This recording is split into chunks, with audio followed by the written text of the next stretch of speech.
এখন কথা হচ্ছে আরাফার রোজা কোন তারিখে রাখবেন, কারণ সৌদি আরবে যেদিন 9 তারিখ আমাদের এখানে সেদিন 8 তারিখ, আমাদের এখানে যেদিন 8 তারিখ সৌদি আরবে সেদিন 9 তারিখ, আমাদের এখানে যেদিন 9 তারিখ সৌদি আরবে সেদিন 10 তারিখ।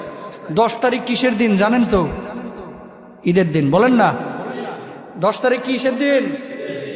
রোজা রাখা হারাম কয় দিন? 5 দিন। সারা বছরে রোজা রাখা হারাম কয় দিন? আরো জোরে বলেন কয় দিন? সারা বছরে 5 দিন রোজা রাখা হারাম, 2 ঈদের দিন আর কোরবানি ঈদের পরের কয় দিন? 3 দিন। এই 5 দিন রোজা রাখলে কি হবে? হারাম, গুনাহ হবে। সুতরাং এই 5 দিন রোজা রাখা যাবে না।